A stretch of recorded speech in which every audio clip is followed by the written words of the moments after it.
Hi, I'm Dan Harris, and this is a Nightline Face-Off. Our question is, does God have a future?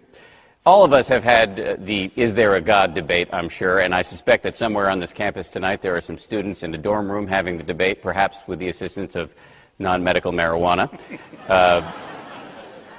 This one is a fresh and I think rather fascinating take on an old debate.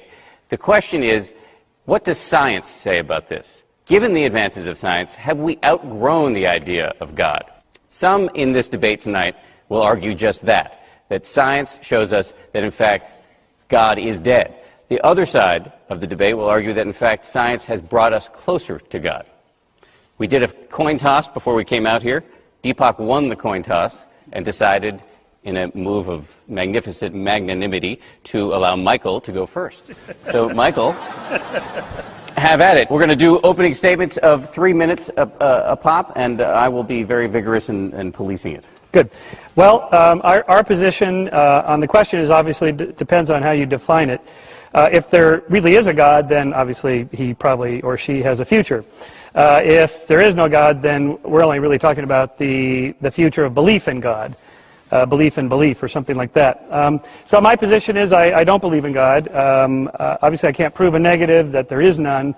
On the other hand, I think as the circle of what science explains grows, more and more of the things that God used to explain are now explained through natural forces. So the expansion of naturalism as a way of explaining things has continued fairly aggressively for 4 centuries, and I think will continue to for many more centuries, and such that we'll be left with the question is, what is there left for God to do?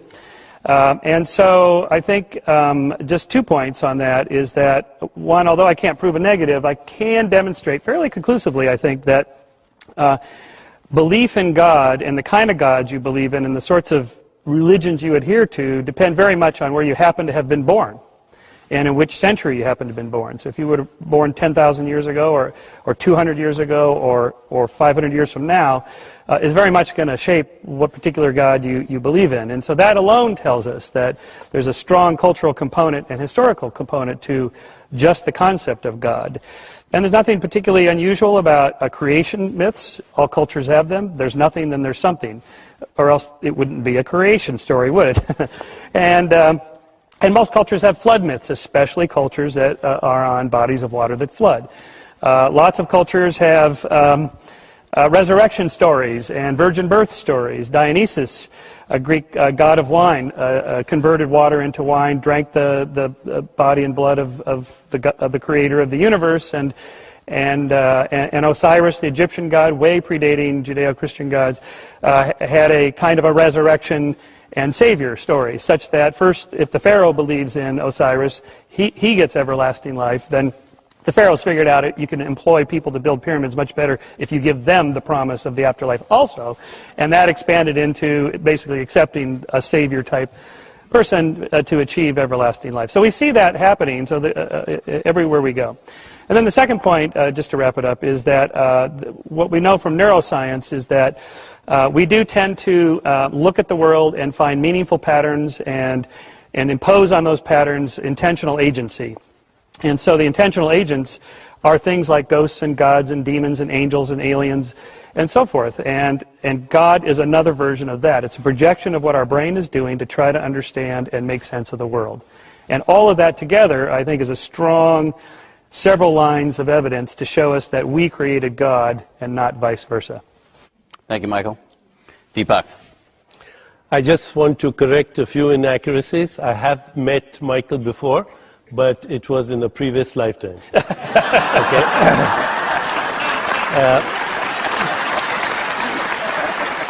Secondly, I also want to reinforce that we, along with what Michael said, that I'm not here to talk about belief. I think belief is a cover-up of insecurity.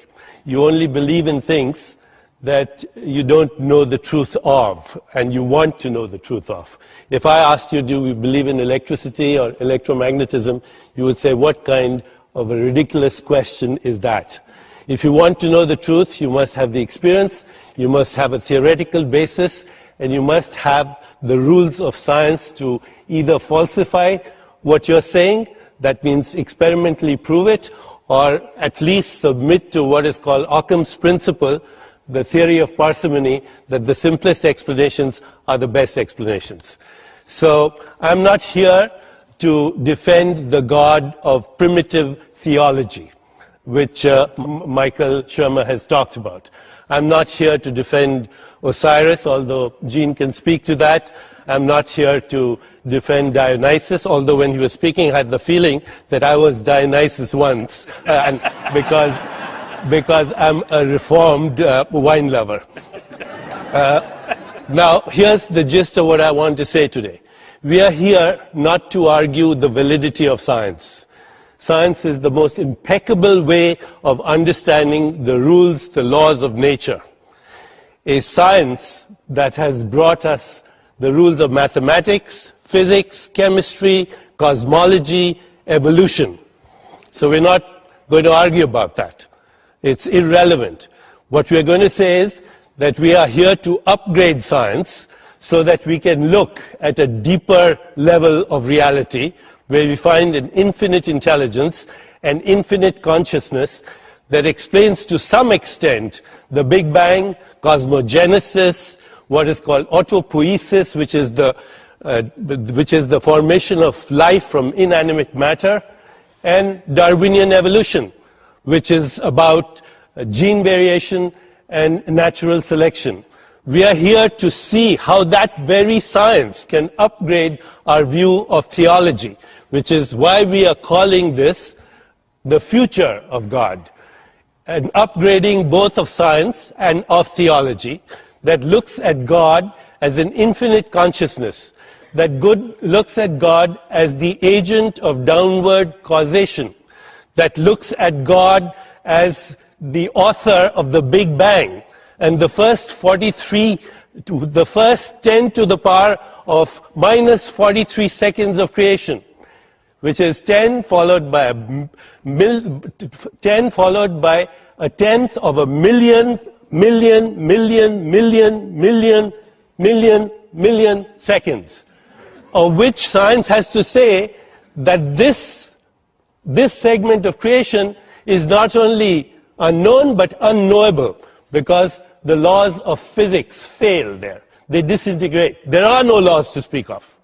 And once that phase is over, 10 to the power of minus 43, then we have actually very reasonable principles of mathematics, of physics, that explain how primordial gases turn into heavy elements, and how there was the birth of carbon and hydrogen and nitrogen, and how the exact constants of creation. There are about 20 mathematical constants that are arbitrarily assigned to the laws of physics. They have no reason to be there. They are arbitrarily given, but once they are there, you can explain all of cosmogenesis.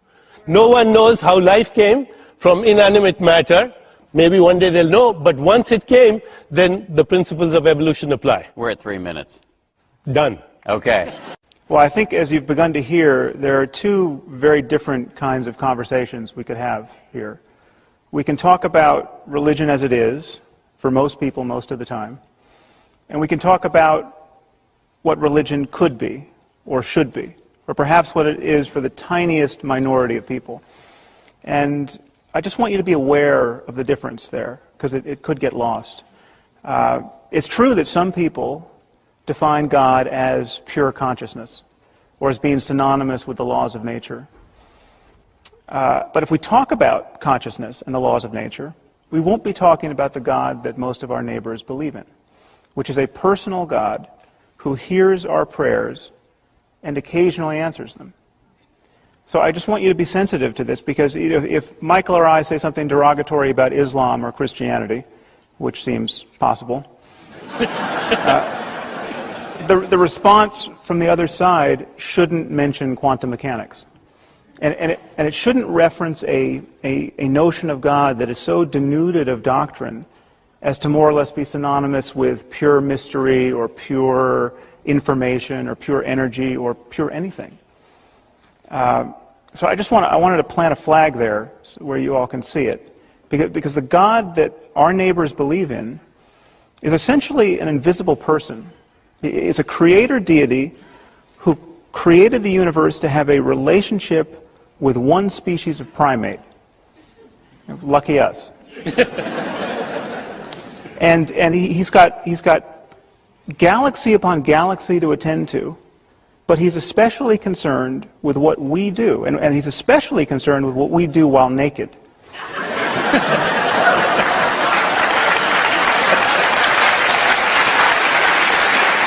And he almost certainly disapproves of homosexuality. And he's created this cosmos as a vast laboratory in which to test our powers of credulity. And the test is this: can you believe in this God on bad evidence? Which is to say, on faith. And if you can, you will win an eternity of happiness after you die. And it's precisely this sort of God and this sort of scheme that you must believe in if you're going to have any kind of future in politics in this country. No matter what your gifts. I mean, you could be an unprecedented genius. You could look like George Clooney. You could have $1 billion, and you could have the social skills of Oprah, and you are going nowhere in politics in this country unless you believe in that sort of God. So we can talk about anything we want. I'm happy to talk about consciousness, but please notice that when we migrate away from the God that is really shaping human events, or the God talk that is really shaping human events in our world at this moment. Gene? Well, you know, as I'm listening to this, and I'm very much aware of the variety of stories that are in our midst, and I began to think about an old Aboriginal woman who I met right in the center of Australia. And I happened to ask her, I said, Maisie, how do we humans differ from wallaby and kangaroo and koala bird? And she said to me, why, mate, we're the ones who can tell the stories about all the others, which I thought was one of the best definitions of humanity I'd ever heard. So we're going to hear a lot of stories here, and I'd like to give you some idea of where I'm coming from with a particular story that is the single most important story of my life. When I was 5 years old, I was sent to Catholic school, and my father, the comedy writer who was writing for Bob Hope at the time, used to help me along by giving me interesting questions to ask the priests and nuns in the morning. Like when Jesus rose, was that because God filled him full of helium? Or the one that really occurred to me, when Jesus rose, Sister Teresa, did Jesus ever have to go to the bathroom? Well, that did it. And she got furious at me. She lisped very badly, and she said, blasphemy, blasphemy, sacrilege and blasphemy. And for each question, she gave me often 1,000,000 years in purgatory. And at the end of the first grade, I had 300 million years in purgatory to my credit. Well, I went home, and my father thought it was hilarious this had happened. He said, you think you got problems, kid?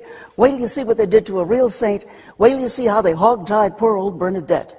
And he took me to this great movie playing at the time called The Song of Bernadette. And when I saw the Virgin Mary appear in the grotto, I thought, boy, that's for me.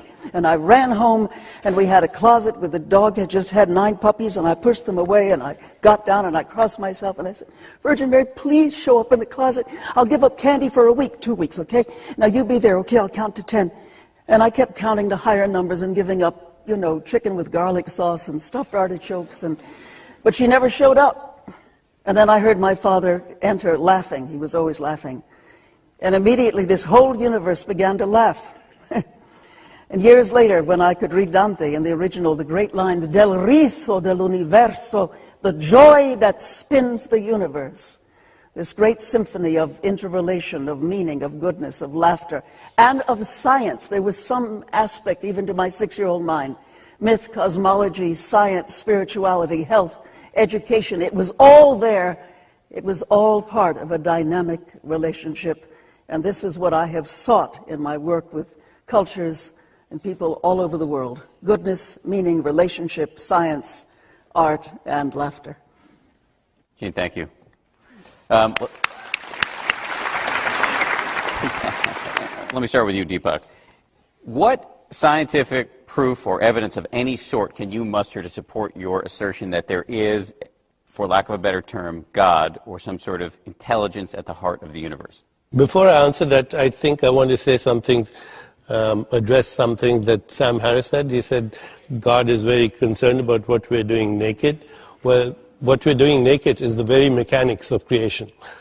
So we don't have to be embarrassed about sometimes, at least now, yes, sometimes. Okay, what scientific proof? I think science is, and again, in deference to Sam Harris, he said, don't go the way of quantum physics. I think I'm going to have to say that science is now in a process of overthrowing the climactic overthrow of the superstition of materialism. That everything that we call matter comes from something that is not material. That the essential nature of the physical world is that it's not physical. That the essential stuff of the universe is non-stuff. Call it what you will. And science also tells us, and if there are any scientists who want to disagree with them, please come up during the question and answer session. Science tells us that nature is a discontinuity, that it's an on-off phenomenon, that there are gaps between every two ons, where you find a field of possibilities, a field of pure potentiality. Science doesn't call it God, but what is God if not the immeasurable potential of all that was, all that is, and all that will be? Science also tells us that this is a field of non-locality, where everything is correlated with everything else. My adversaries are going to point out, no, everything, God is explained by neurology. Well, I hope today, Michael, that you will convert from a skeptic to a neuroskeptic, because your science is really frozen in the dungeons of conservatism and in the dungeons of orthodoxy.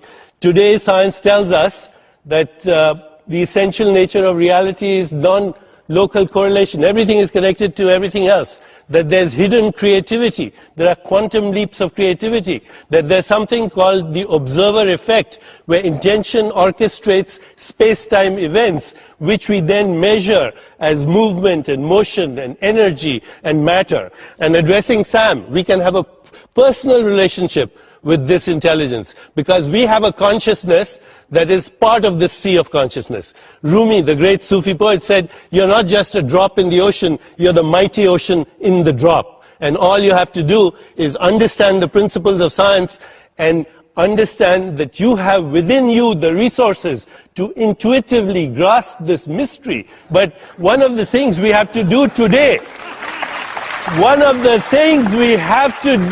my friends at Caltech, you have given us this opportunity that you have to stop being the jihadists and the Vatican of conservative and orthodox science, which is not relevant anymore.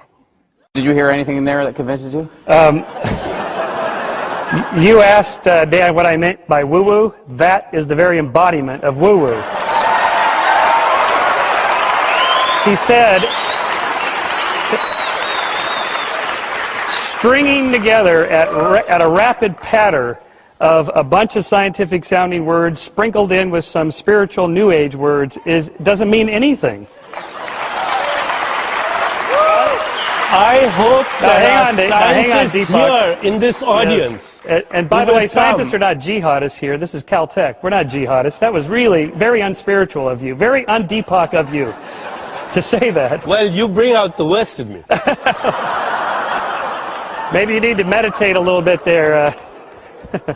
I mean, just take one example of this. Non-local, quantum effects, we're all connected. No, this is not true. When quantum physicists talk about non-locality and the interconnectedness of things, they're talking about things at the quantum level. Wait, well, let me just stop you for a second, because I will play the dummy tonight, because it's not a hard role for me to assume. What does non-local mean? I kind of understand what quantum physics means, but just give it to me really simply. Okay. There's this very simple two-slit experiment where you fire these photons through, and if you just have two streams of light, they form a little interference wave pattern, like throwing two rocks in a pond. You've already confused. Okay. And so it... Yeah, you want to... interrupt? He's getting into the woo-woo now. No, this is just... Okay, what he means by non-local is that everything in the universe is interconnected, and it just is not true. It just isn't. And there's no reason to think that it's active at the level of the brain. That non-locality is a principle that is working. Hold on, Deepak, you spoke for quite some time. The deeper point to make here, and what is... But I want to address that brain thing that you just said. Okay, let's finish. You might not have to, because the deeper point here, and this is where the whole style and content of what you're saying is so deeply unscientific, is that there's not a physicist sitting on this stage right now. Okay, I would never be tempted to lecture a room full of 1,000 people at Caltech about physics. I'm not a physicist.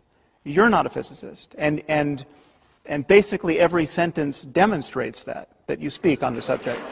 Now,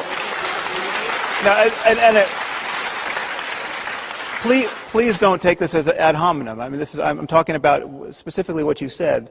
But the fact, what you do and what many people who try to invoke spooky physics do in the service of propping up their religious and New Age intuitions is that they think that because what you're saying, because quantum mechanics is spooky and difficult to understand, and because what you're saying is spooky and difficult to understand, they must somehow be related, or they must somehow be mutually supportive.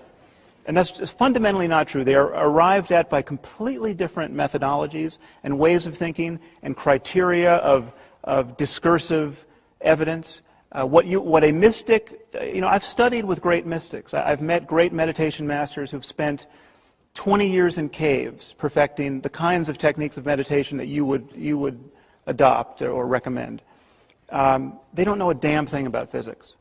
And they're not interested, for the most part, in physics. I mean, there's nothing about sitting in a cave and granted, having incredibly useful and even normative experiences and transforming your way of life and transforming your moment-to-moment perception of the world. There's nothing about that project that makes you a theoretical physicist. And so these are completely different language games. They're completely, and you have just merge them together in a very unprincipled way, and you're getting away with it. No, I take resentment at your questioning my scientific credentials. In fact, if anyone on this stage is more scientifically credentialed, it's me. I took physics, chemistry, biology. I'm an MD. I'm a neuroendocrinologist, and I want to object to your saying that brain does not obey non-locality. When you're thinking right now, 100 trillion neurons are phase locking and frequency locking simultaneously. Is that non-locality or not? Okay, can I just stop for 1 second? Because Jean has a look on her face like she has something she wants to say, and I want to hear it. Since we have so many human beings, I think, in the audience, I'd like to just address the human question of this. Please. And also, since you mentioned mystics, and I'm very gratified that you've spent so much time studying mysticism. And mysticism is not something that begins in mist and ends in schisms. It's better than that. When you really look at what some of the mystics themselves, and I mean the old ones, have said about just this issue, the brain, mind, body question, you can really do no better than Francis of Assisi, who said words to the effect that what we're looking for is who is looking. And that seems to address who is it that is the looking. And then 100 years later, you have Meister Eckhart, who said, the eye by which I see God is the same eye by which God sees me. So already they were caught up in that fascinating conundrum.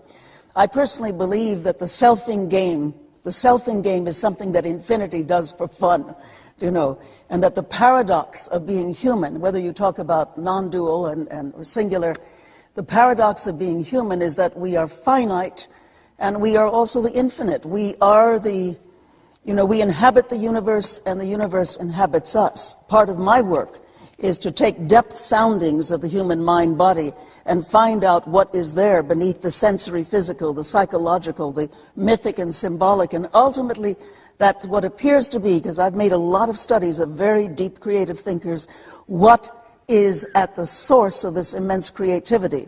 We cannot say that the brain secretes thought the way the liver secretes bile, the way David Hume says. Something else much more complex, far more interesting, and involving the ecology of the universe itself is part of this whole creative process. Is what you're saying an assumption and intuition, or is there any proof to support it? Well, there's a lot of proof if you look at a lot of the work that's being done in the studies of human consciousness. I believe that, but that's a whole different... I just want to quote from Einstein, "Science without religion is lame, religion without science is blind." From Stephen Hawking, "It would be very difficult to explain why the universe would have begun in just this way, except as the act of a God who intended to create beings like us." But Hawking's an atheist. Please They're using look up This those is a direct quotes. quote. So what? Hawking has stated on this very stage he does not believe in God. Why he doesn't believe in the dead white male that you're talking about, the straw man that you have put up, or the mythical God that Sam Harris is talking The God about. you put up is a meaningless, non-local God. What No, does that even I mean? just said this is also the God that gives us inspiration, insight, creativity, free will, conscious choice making, imagination. Are your neurons doing that, or are you doing that? As just a point of process here, Well, could you then you're a could you zombie. dial it down just a little bit? First of all, I invite everyone to look up that Einstein quote in Ideas and Opinions. Read it in context. It'll be absolutely obvious. It can't be pressed into the service that you just witnessed. Einstein complained about this treatment of his metaphorical use of the word God and the few things he said about religion. And you can look that up in Richard Dawkins' book. This is a game. And it's a game that is designed for export to people who don't know much science and don't know how science is done. And you missed the point of, I wasn't criticizing your scientific credentials. You're an endocrinologist, you're an MD, you're not a theoretical physicist.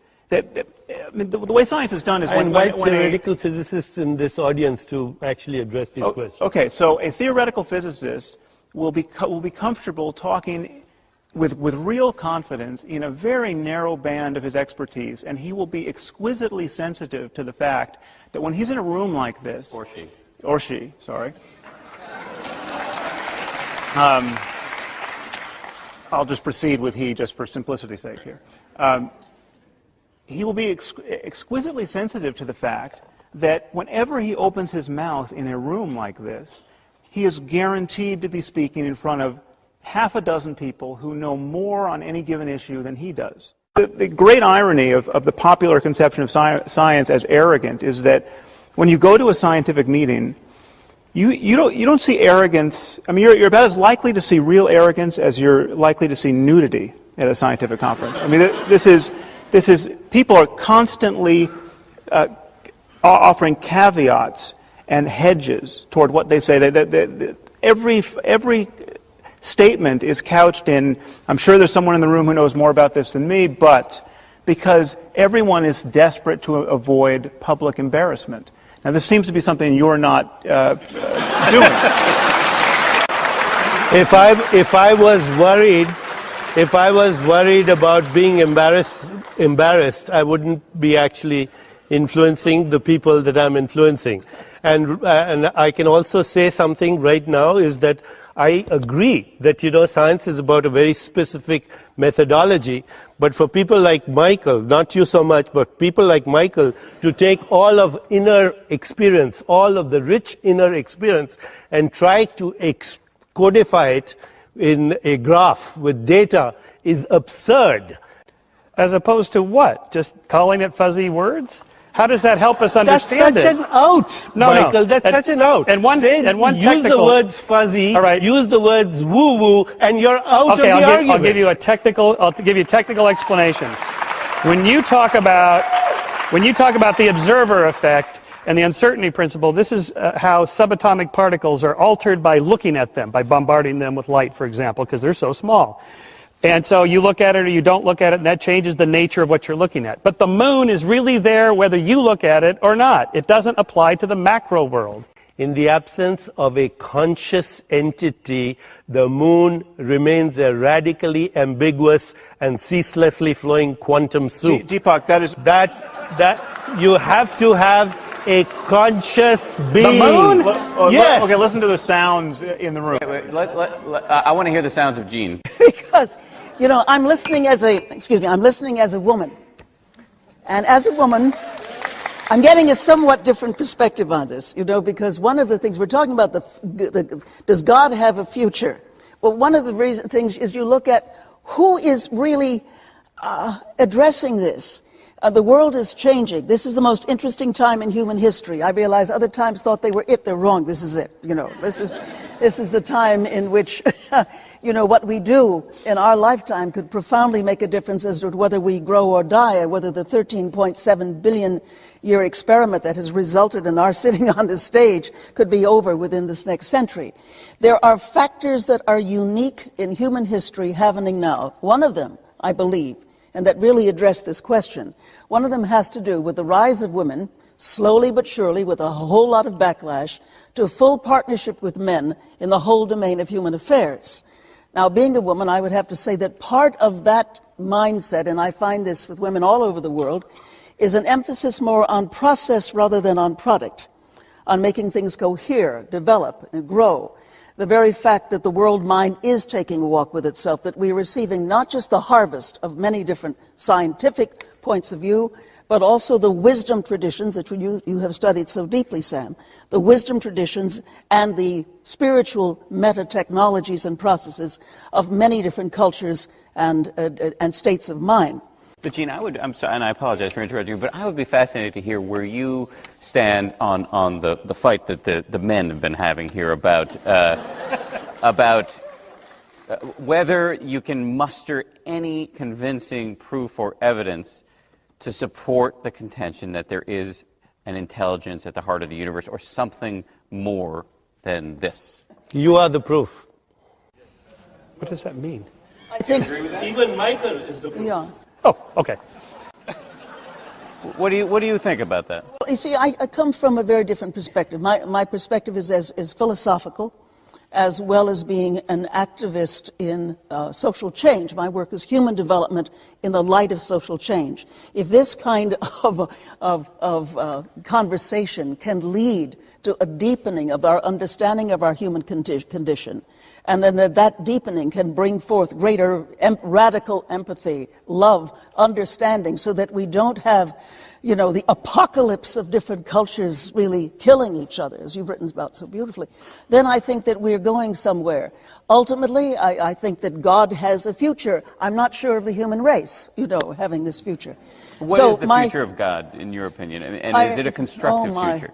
I think, well, from what I'm seeing, I think we are moving personally toward a planetary civilization with high individuation of culture, in which I would hope that the spiritual sensibility, which I find in people literally all over the world, could prevail over a particular archaic religiosity, and that would be part of the future of God.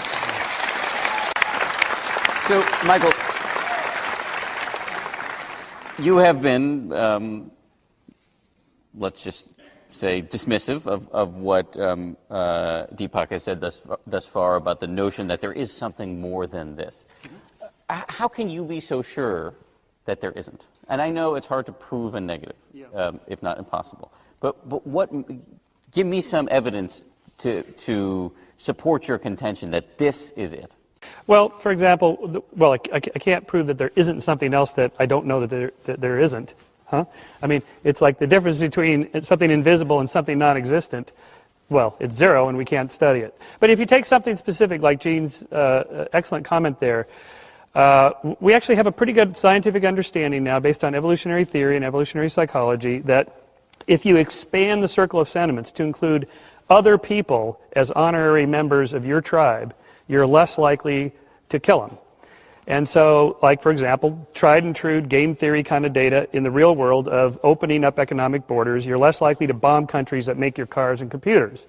That's a form of trade that makes you feel like somebody else is an honorary member of your tribe. Well, that has very deep evolutionary reasons that we've now come to understand in just the last few decades by applying the methods of science to something with a real social consequences. And we can derive that from data and tests and game theory models and so forth. So just in terms of what we can operationally define carefully so that we're all talking about the same thing, and then go measure it or test it or experiment with it or try it.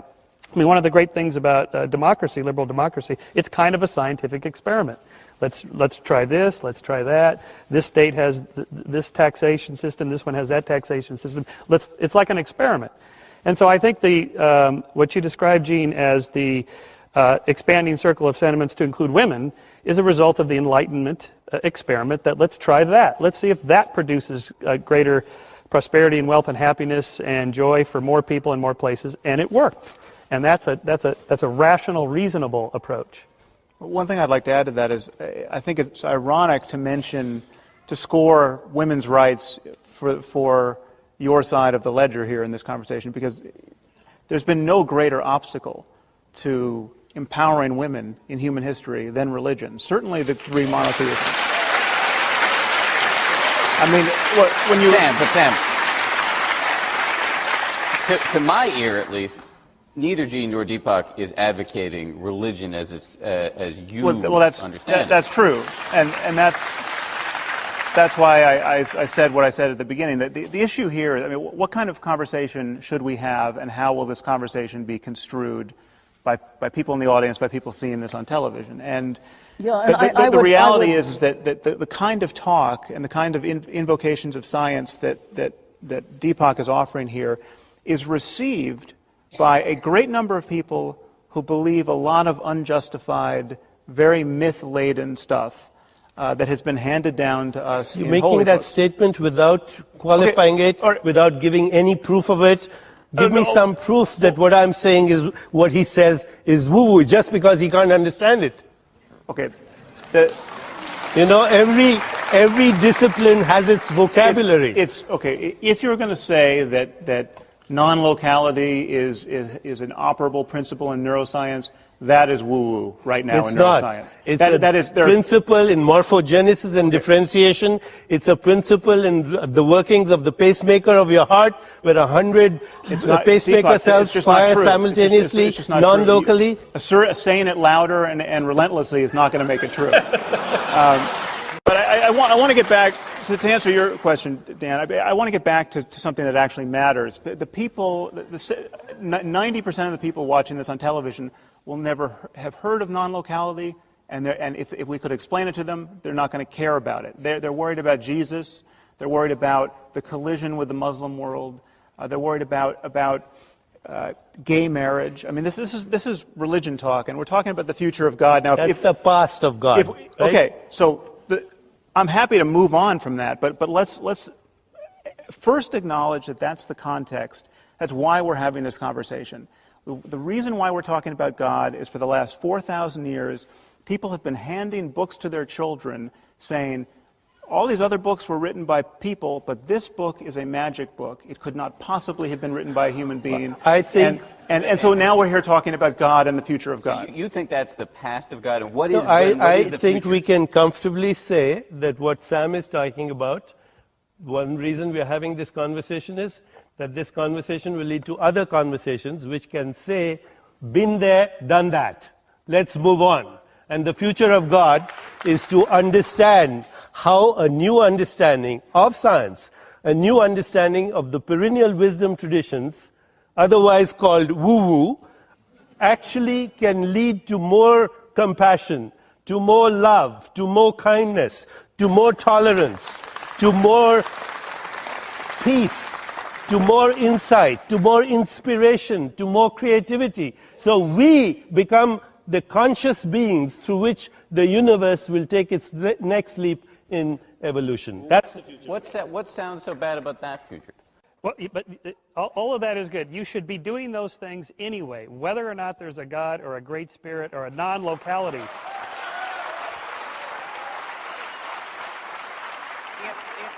And related to that, and that's a very good point. But what we find is that I tends to tend to thou more than I attends to it. And it's that whole question of having that personal I-thou relationship. I once studied with Martin Buber, who was, by the way, this tall and his beard was that long. And he talked about this sense of personal relationship being dynamic in the spiritual experience. Now, at the same time, what we find, it's fascinating, we are living in the time in which we sit zazen, we flirt with Sufism and Buddhism and its many, many different ideologies. And is this cafeteria religion, or is it people finding in the great repast of spiritual knowings, the wisdom traditions of many places, finding their own place, slowly but surely, in their own spiritual life? Okay, but Gene, so that scheme, I agree with you about that scheme. There are many people having these remarkable experiences in every traditional context. That, in and of itself, proves that all of these religions are wrong. All of these religions claim their exclusive validity. And the fact that you have Christians having deep experiences of peace, and you have Muslims, and you have atheists, and you have Buddhists, it proves that there's a deeper principle that should be talked about in a non-sectarian way that is not held hostage by Iron Age literature. I mean, that... Okay, no, that's a very important point. We need a scientific discourse on the possibilities of human well-being. Sure. And you can get as esoteric as you want there. You can talk about self-transcendence. You can talk about the ego being an illusion. You can ask, what is the relationship between consciousness and the rest of the physical world? And the truth is, when you get out to some of those fringe areas, you are getting to an area of real scientific ignorance. And the first thing you want to do in the spirit of intellectual honesty is admit ignorance, not claim that you, by closing your eyes, can realize your identity with the entire cosmos, and the origin of you go get before the Big Bang with your unguarded intuitions. I mean, that's not how you discover what happened. And it's also who you and I have been talking to, who will give very different perspectives on this. I think the big issue here in the future of God is that the reset button of history has been hit, and that we are in times such as we have never had before. And that in such times, I am finding people moving to a sense of radical empathy, not just with others' sensibilities and points of view, without which we will perish, you see, and you take a very different point of view, but that we are also, I think, expanding our sensibility of what we have called transcendence, grace, love, compassion. And as we do this, I think that there is being created in the world and time today a very unique and emergent spirituality, and with it a new story. I mean, that's what I have to hold to in the work that I do around the world, that there's a new story. I mean, let's take myth, for example. Now, I use myth differently than superstition. I think that a myth is something that never was, but is always happening. It's almost like the coded DNA of the human mind-brain system. And I travel to countries where I see the stories changing. As, for example, I was in India, and they were showing that great, the Ramayana, about, it's the great core story of India. And as we watched, the people came in, they tied up their water buffalo, they sat down, and here was the story of Rama and Sita being rescued. And the old Brahmin lady sitting next to me, she said, "Oh, I don't like Princess Sita, she's much too passive. We women in India, we're much stronger than that. We have to change the story." And I said, "Madam, the story is at least 3,000 years old." She said, "All the more reason why we have to change it. My name is Sita, my husband's name is Rama, he's a lazy bun. Anything happened, I'd have to rescue him." And I was watching the changing of the story in its mythic structure. The story is moving, I believe, from my experience around the world. I think it's moving to men and women together as part of the heroic journey. I think it's moving to people in many, many different cultures, and it is about the saving, if you will, of this beautiful planet in this, its most critical moment in human history. And that's the new story. Gene, you know that nowhere in human discourse is there a greater impediment to changing the story than in religion. I mean, the story doesn't change. The Ramayana is not going to get rewritten based on that conversation. You're talking about cultural mythology, not religion. I'm talking about the Bible, the Quran. That's all cultural mythology. The organizing doctrines by which 99% of the people on earth who call themselves religious Still are the past. Still the past. We have the internet. We have ABC News. We can change that conversation. Yeah, that is the purpose of conversations like this. But it seems to me that if you want to move forward and reinvent God and actually have it be relevant to people and have your word God. I mean, I don't know why you'd be tempted to use the word God. If in Generation, fact you don't organization, wanna be, delivery. Please. It seems to me that you are happily being misunderstood in your use of the word God.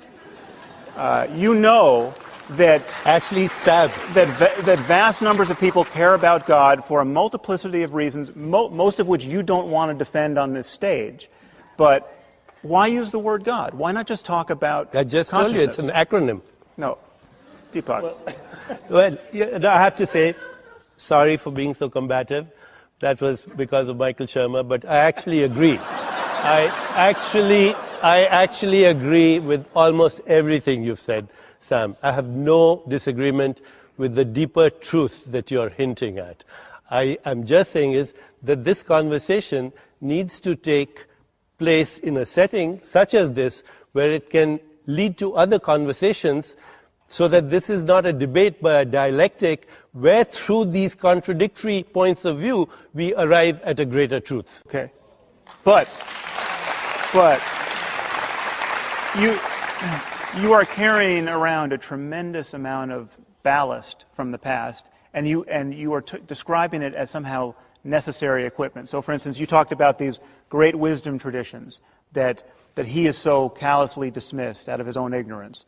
You go to these great wisdom traditions, right? And you consult. I mean, and you're talking about changing the story. And so, what does it mean to change the story in Islam? Let's just talk about facts. You open the Quran. In the 4th chapter, it says disobedient wives should be whipped by their husbands. Okay, so this is what it says that in the Old Testament, all kinds of things. It says that absolutely in does. the Hindu book Deepak, I'm just picking Islam as an example. Why? It's true of all religions. Okay, then I can pick Judaism. Would you be more comfortable if I pick Judaism as an example? It's the same. Yes, all of these books are litanies of barbarous practices. But the point is that the way Muslims are now constrained to change the story is they can't change the Quran. The Quran is the perfect word of the creator of the universe. They have to parse the word whipped, and the most enlightened of them have to say things like, well, it doesn't actually mean you take out the bullwhip and you whip her. It could be a kind of a ceremonial kind of patting, just a brief chastisement that doesn't actually hurt. And so you get a range, but nowhere in that range do you get real equity and real compassion and real understanding between the sexes. And to get that, you have to admit, okay, this is barbarous nonsense that we should just disregard. And religion doesn't give you the tools to do that. And God talk is either profoundly misleading or unhelpful, or it's just part of the problem. So to your minds, is there any future of God that you could be comfortable with? A God, say, defined the way Deepak defines it. Well, so he's sort of redefining it in his own particular way, in which everybody would have to agree. And then, I guess my point is, why hinge it to all the woo-woo stuff? Why hinge it to things that are just fuzzy words?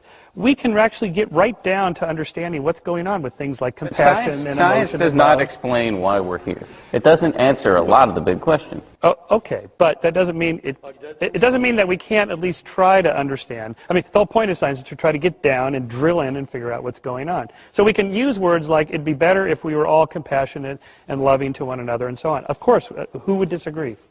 But what we want to know as scientists is, well, how do you actually implement that? What are the sorts of things we can do that increase that in people? Well, we have to understand what's going on when somebody has affections for somebody else. So, for example, if you have an exchange with another human, a stranger, in which you give them something and they give you something back and it's a positive thing, there's a little spike in oxytocin. Oxytocin is an attachment hormone discovered with nursing mothers and then expanded to it turns out anytime you touch somebody else, there's a little oxytocin there. So anything we can do to increase oxytocin is a good thing, and that makes people like each other. So there, I've not taken anything away from the beauty of love and the emotional appreciation, but we now have an understanding of the mechanics of it, and therefore you can structure some kind of social system in which there's more of that, not spraying it in the air, but actually having people exchange things in a positive way, like trade, increases oxytocin, and there's nothing wrong with knowing that. It doesn't take anything away from the story. I'm not sure how I know this, but I think Deepak wants to say something.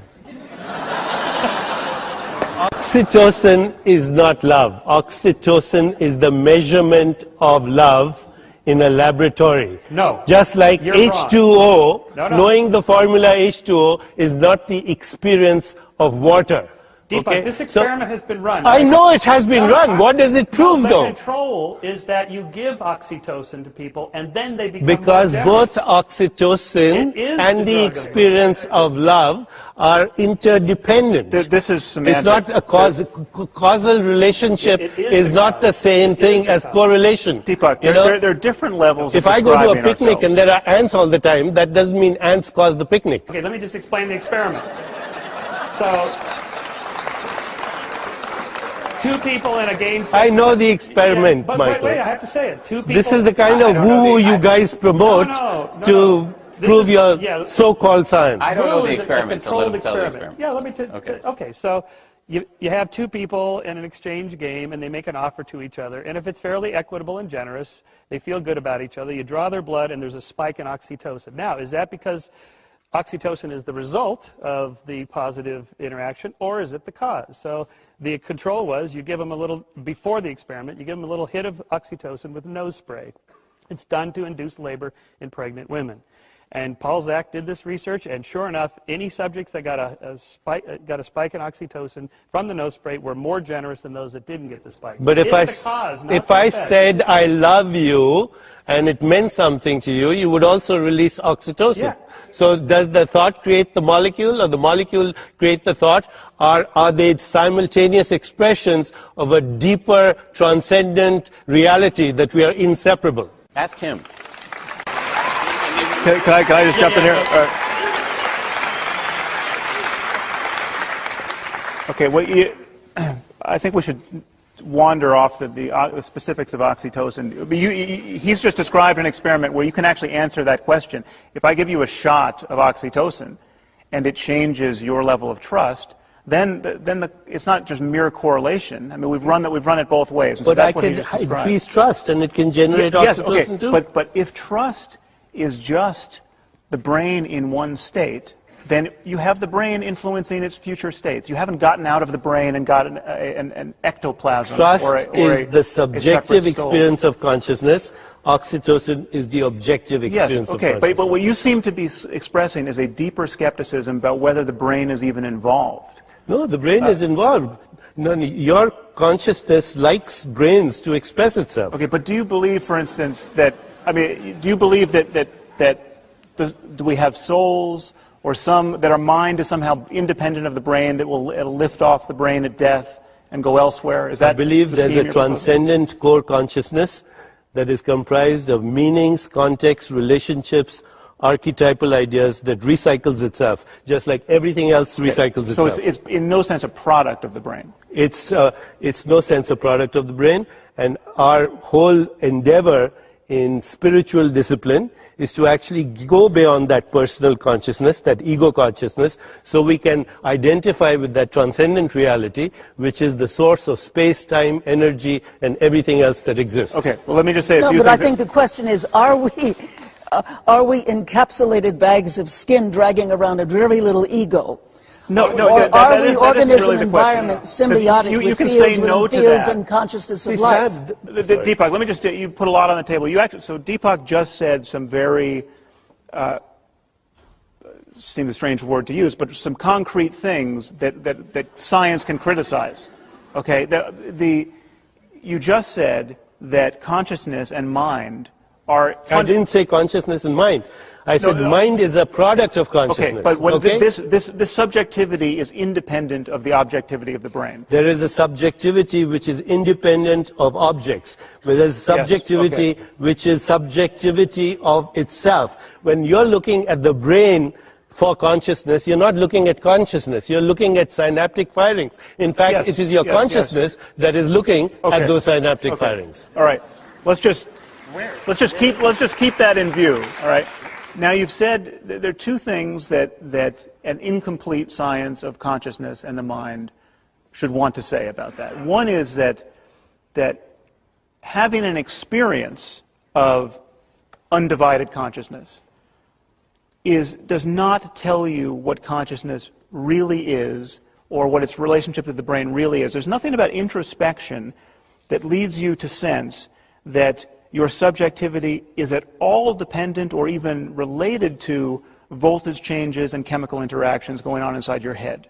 Okay, you can feel, you can drop acid, you can meditate for a year, you can do whatever you want to perturb your nervous system. You can feel yourself to be one with the universe, and at no point in that transformation do you get a glimpse that there's 100 trillion neurons in your head, or synapses in your head that are doing anything. It's called binding. No, it's not. It's called absolute subjective ignorance of what's actually going on outside the consciousness. You're okay. You're so Deepak, but you're so dismissive of subjective experience. I'm not remotely dismissive of poetry, to music, to art. So dismissive of subjectivity. I'm saying that the whole universe is imbued with subjectivity. There's nothing more important than subjectivity. It's all we could possibly care about. The fabric of our experience, the changes in our conscious experience, are all we care about. And they have some relation to the physical universe. Absolutely. Okay, now the question is... They give rise to the physical universe. Okay, that is a statement of metaphysics that is totally unjustified and cannot possibly be justified. That's why it's a statement of metaphysics, not of physics. No, metaphysical statements also have to be justified, as it turns out. Metaphysics statements come from subjective experiences. All right, you're starting to lose me a little bit. I've let it go, but let's rein it back in. I'm just curious with you tonight. I tried to go down this road with you before, but you didn't really bite, so I'm going to try it again. Are you, I think the question that a lot of people have for guys like you, atheists, agnostics, is, are you comfortable with you must be therefore comfortable with not knowing the answers to big questions, or you have some sort of confidence that there is nothing more that most other people don't have? Well, twofold. One, yes, by temperament, I'm comfortable not knowing the big answers to the big questions. It's okay to say, I don't know. And just live with it. Believe it or not, that's okay. And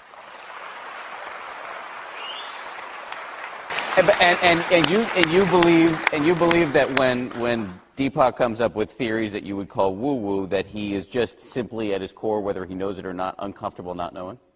Well, I'm not sure about that. I think he likes to layer on the language of science because it seems to ground it in something a little more concrete than just woo.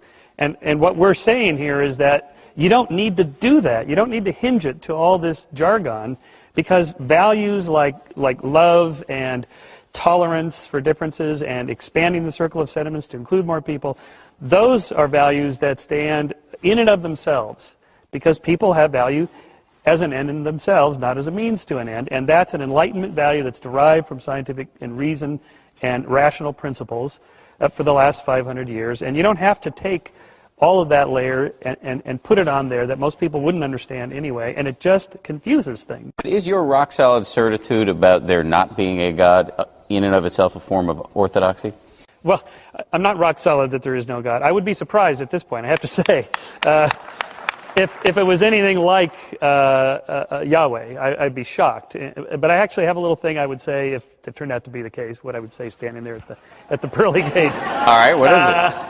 Oh, well, I mean, first of all, it would be, you gave me this brain in your own image that it reasons and doubts and so on, and so I applied it to you.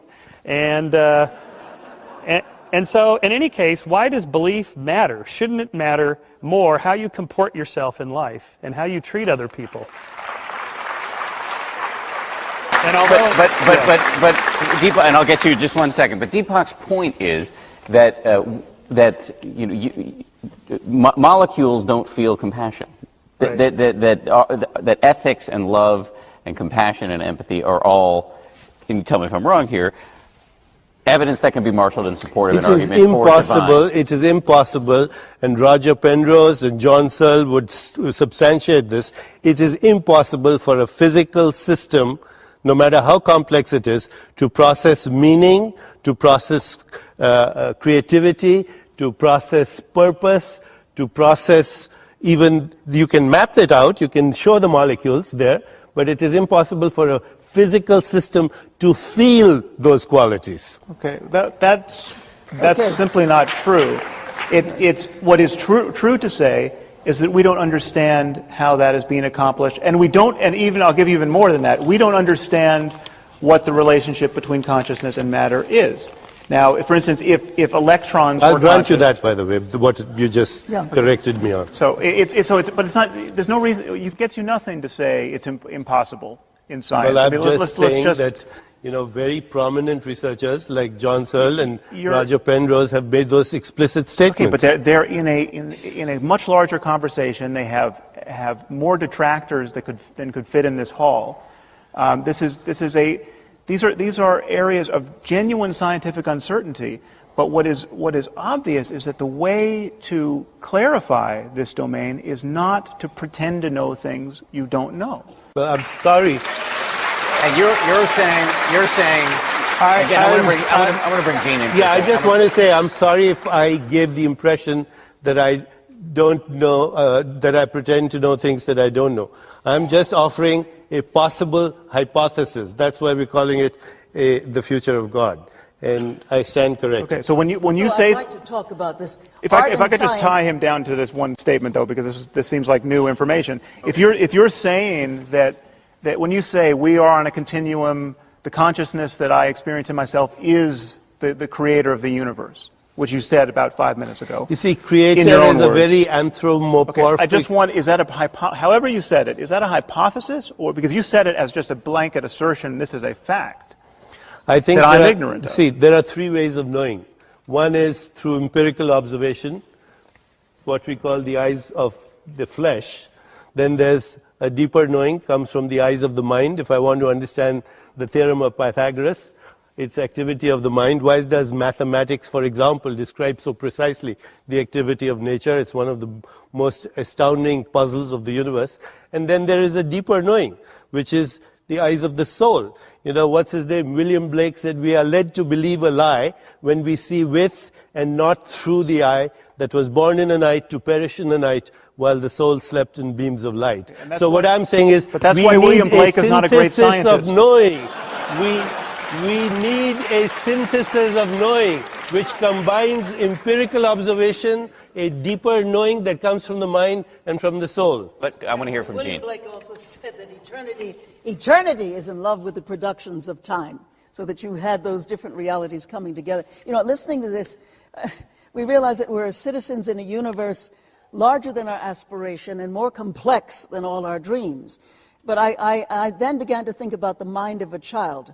A litmus mind that takes in everything. I myself have never met a stupid child. I've met incredibly stupid and diminishing forms of education that limit, that encapsulate, that destroy. One of the things you talk about the whole issue of knowing, and I think that we're never going to get anywhere in this argument until we actually have much better forms of education.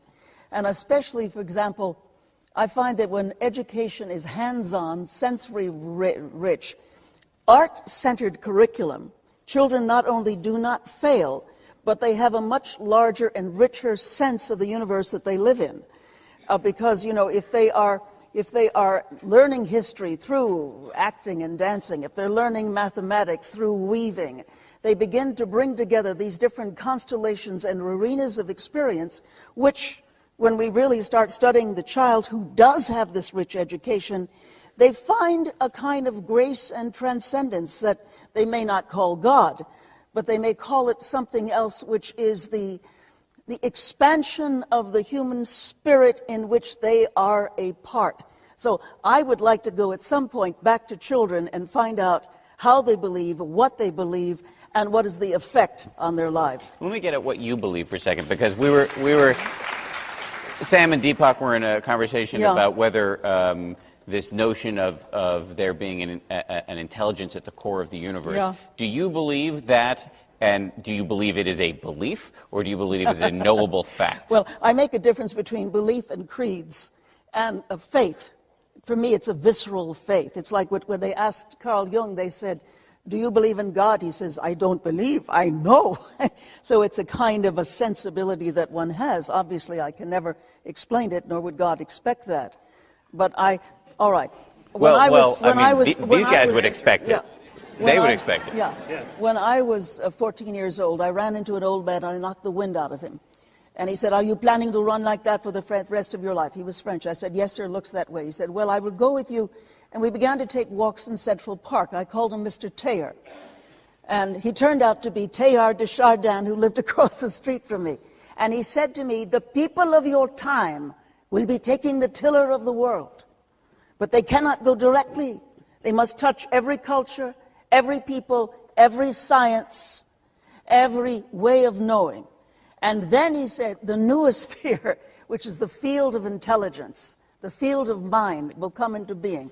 I think this kind of conversation is perhaps footnotes or prelude to the larger conversation of this field of mind in which people are coming into a dramatic, dynamic sense of the ways in which we relate to and are related to by the world, which ultimately I think is not just the noosphere, but is the ground and seat of being of consciousness itself. The theosphere. The theosphere. The theosphere. I'm seeing profoundly skeptical looks on both of your faces. Where's the audience? Do we have a theospheric sensitivity machine that we can measure this by? I mean, we have the internet. We can speak metaphorically or poetically about the power of the internet and how we're all interconnected. Yeah. But we all know that it really does come right down to cables and wireless devices, and you got to have a laptop and a computer and a modem. There's still a mechanics underneath it. So to speak metaphorically is okay as long as you recognize in the sphere of literature and poetry, that's what you do. Yeah, but a man's reach must exceed his grasp. Or what's a metaphor? Well, a metaphor is literally moving something from here to here in the Greek, and so that's just helping us understand. Permit me, and you tell me if I'm wrong, but I think the argument that she was trying to make there is that your brand of skepticism is the death of creativity, the death of idealism. You're clamping down on... All right. Let me address that, because Deepak has said this as well. So the word skeptic has gotten a bit of a tarnished name. It isn't anything special. It's just science. It's just a critical approach to claims. Most claims that most people make are just bunk. They are. You have to have some kind of method to find out if it's real or if it's not. So, and everybody knows this already. The FDA doesn't just approve any old drug that anybody says, "I think it cures cancer or AIDS or whatever." You actually have to go through a methodology before they approve it.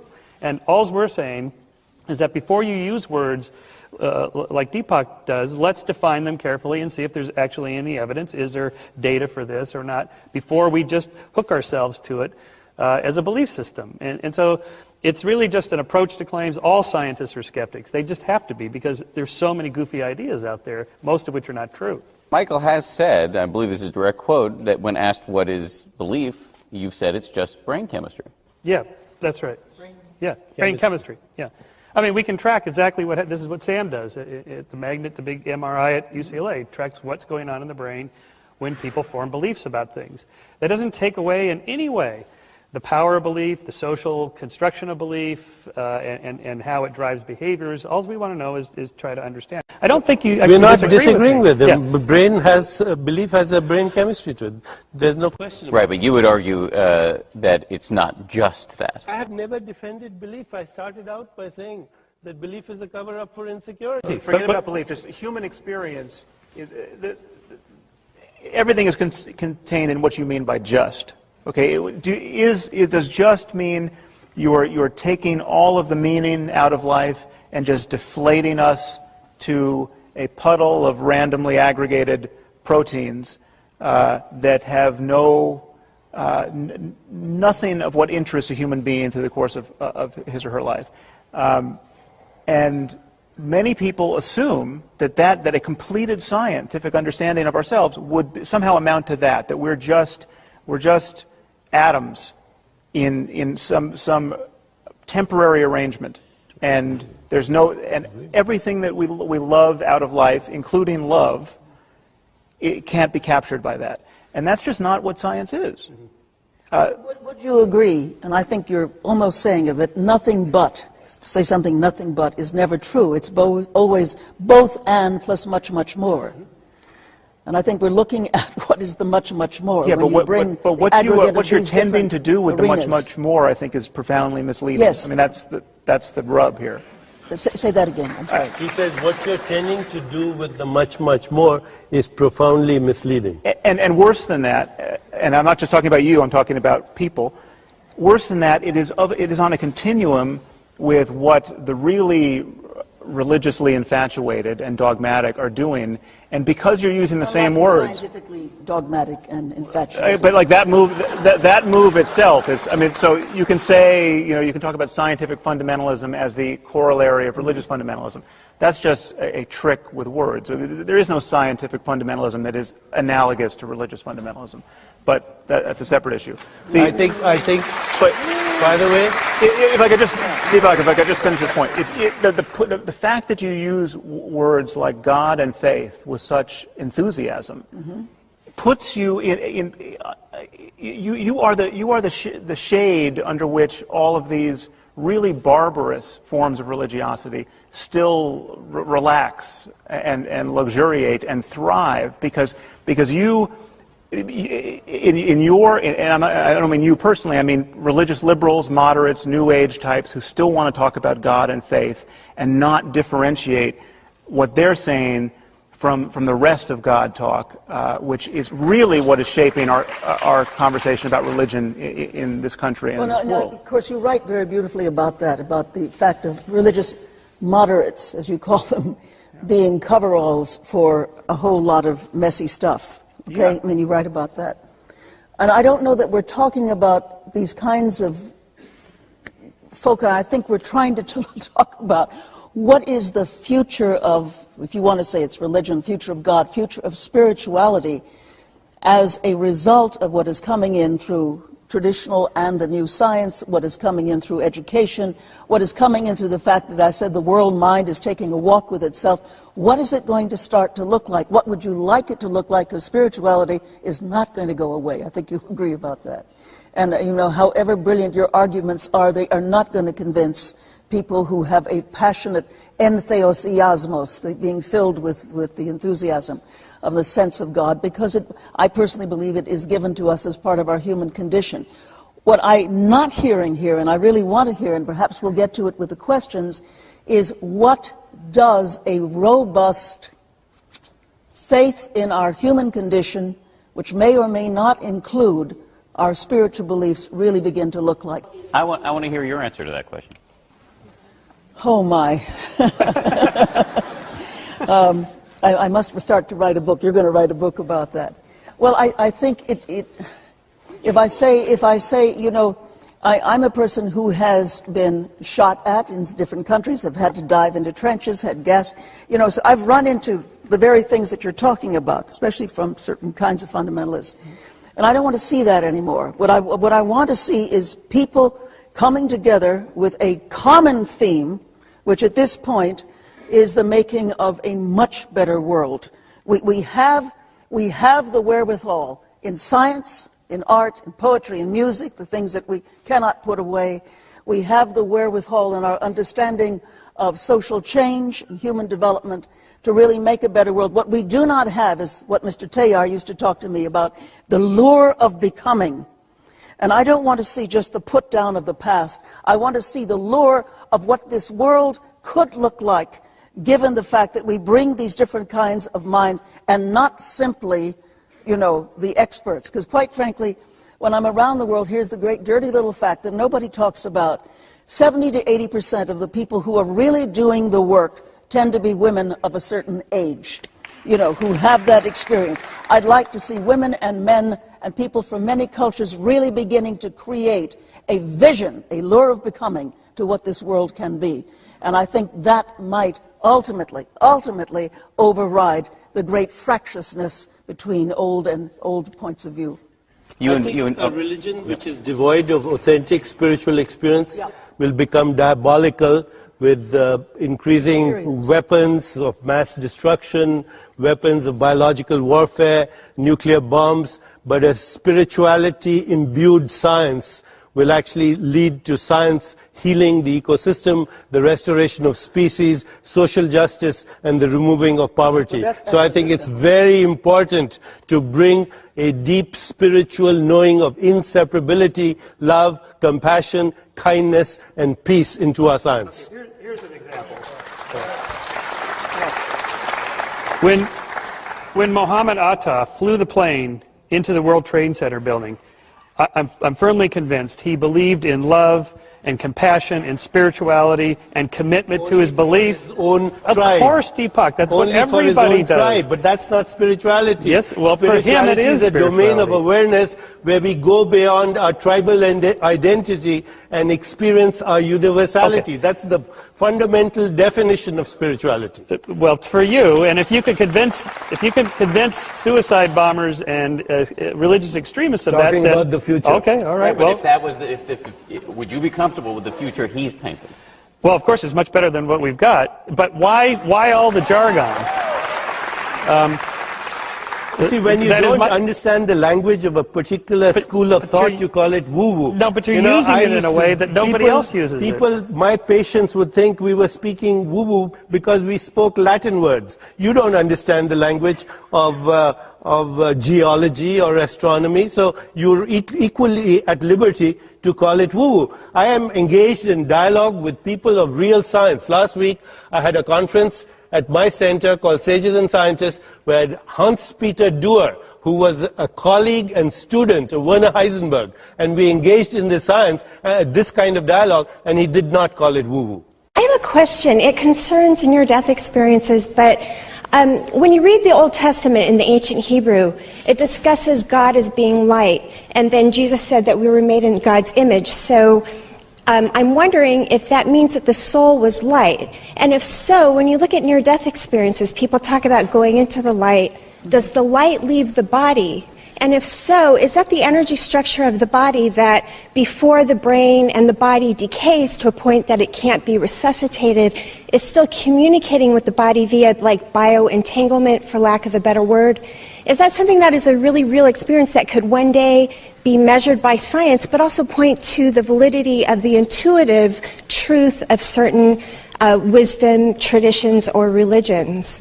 First of all, in the word itself, near death. They're not dead. They're near dead. There's a very big difference there. And you can replicate these in the lab. You can put on Michael Persiger's God helmet that bombards the temporal lobes with electromagnetic fields, and people have out-of-body near-death experiences right there in his room. You can do it through oxygen deprivation by accelerating people in a centrifuge. These are pilots.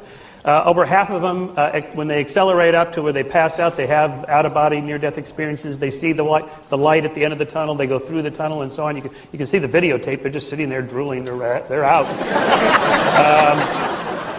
And of course, you can do this through sleep deprivation, through extreme environments. Arctic climbers, Arctic explorers, mountain climbers, solo sailors have these kinds of out-of-body near-death sense presence experiences under extreme environmental conditions. So those three lines of evidence tell us it's in the brain, not outside of it. I would say that near-death experiences neither prove nor disprove anything. You know, of course there's damage to the brain, but the brain is also a localizing device. And in the absence of brain, you can still have a consciousness which has no thought. You can still have a consciousness which is non-local, which is awareness in itself. So near-death experiences neither prove nor anything or disprove anything. Of course, there has got to be a biological correlate of the experience. And ischemia, brain damage, etc. also proves that. On the other hand, there are people with extensive brain damage who have profound scientific and musical epiphanies. What's your name? Leonard Mladinov. And so, Leonard, you are a quantum physicist? I'm a theoretical physicist, and I'm also writing a book with Stephen Hawking, so I could comment on the God question with Stephen Hawking. So, in the spirit of our no comments, just questions, what's your question? Mm-hmm. And to whom? I'll hold the mic. Oh, you hold the mic, all right. That means it really has to be a question, okay. All right, this is my form of It would be to Deepak to say, would you like to have a short course in quantum mechanics sometime so that we can straighten out your slightly misuse of quantum notation? Thank you, Leonard. I would be honored, sir, and I accept your offer with great gratitude. And I would like to be educated so I can be clearer in my dialogue. By the way, today is Einstein's birthday, so we are at a very fitting place. And it just occurred to me, 3.14 is the approximation of the first approximation of pi, which refers to infinity. So as long as your quantum physics explanations help me understand infinity, I would be honored. That would be good, but we'll have to keep it local, though. I don't think we can make it non-local. No, but Can I bother you for just a second? What is it? Do you, sir, believe in the infinite?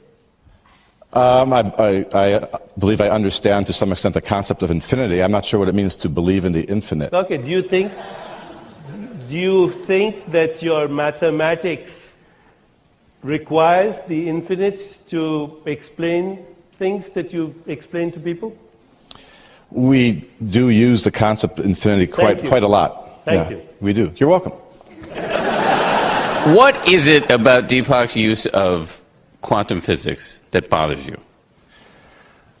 The term non-local, the use was not correct, and the correlations of the pacemaker and the different electrical things going on. I happen to disagree, by the way.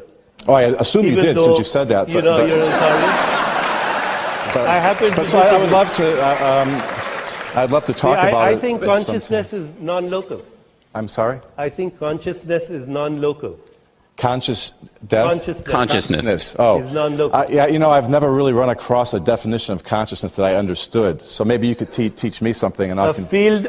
A superposition of possibilities.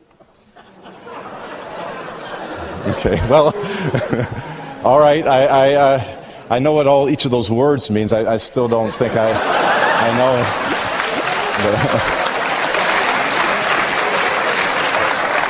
I'm right now talking to a conscious being. I'm sorry? I'm speaking to a conscious being. I hope so. Even though the conscious being is pretending to be a physicist. Is pretending? Pretending means pretending in the larger context. You are an infinite being who's taken on the identity of a physicist in space and time. Deepak, how can there be a conversation with someone like Michael or Sam that can have a constructive outcome for those of us who are intensely curious about why we're here and what we're supposed to do? And I would like to have the conversation if he stops using the cop-out word, woo-woo. That's a cop-out, okay? But I suspect Alberto is disappointed. If I was having a conversation with Michael, I would say, help me, dear scientists, to understand why we have this deep yearning. Why do we have this deep longing to understand the nature of the beginnings of the universe? Why do we have this deep yearning and longing to understand ourselves? Help me. If you can help me as a scientist to explain why this is built into the scheme of evolution, or does evolution have to do anything, I am here to be enlightened. Sam, what do you say to that? Well, I think it's we don't all have this deep yearning. I mean, that's rather obvious. If you took the 100,000 people on planet Earth at this moment who felt this deep yearning to understand our place in the universe most acutely, and you dispatch them, we would be left without a lot of people thinking about the origins of the universe in any real sense. What do you think people are doing on Sunday morning all over this country? What was that? What are people doing on Sunday mornings at 11 o'clock all over this country? They're thinking about that issue. They're not thinking about, I mean, cosmology is not their concern. Well, they might not call it cosmology, but they are thinking about why we're here and what we're supposed to do. I'm sorry, Deepak, let me just finish. On Sunday morning, right, or Friday afternoon, or Friday night, depending on when you worship, whether you want to call it cosmology or whatever you want to call it, people are there to ask the basic questions. Who are we? Why are we here? What are we supposed to be doing? I was responding to what Deepak was saying. But I think that's what he was saying. People want to be happy. They know the difference between happiness and suffering. They want to feel a part of a community. They want to feel the best they've ever felt and better than they've ever felt. And they constantly notice that life makes that difficult. And our spiritual traditions are our response to that circumstance, and our beliefs, the beliefs that console us about what happens after death, are obviously a response to that circumstance. I mean, your child dies. What you're immediately confronted with is, what can I now do to not suffer this way for the rest of my life? And one thing people have found to do is tell each other a story that death is an illusion, that we all get together at the right hand of Jesus after we die. That does the trick for a lot of people, and people are mightily attached to that story. But that story is really both it's in its products and in the way of getting there, the antithesis of the scientific frame of mind. And we just can't conflate them. And we have to notice when we're lying to ourselves and when we're lying to our children. And we have to notice that there's a liability to pretending to know things we don't know. A long time ago, religion made a pact with science, with Mr. Descartes, I guess his name was, and where he didn't want to be burnt at the stake, so he agreed with religion that religion would take over the spiritual aspect and questions regarding, God or the higher being, and science would relegate itself to the physical.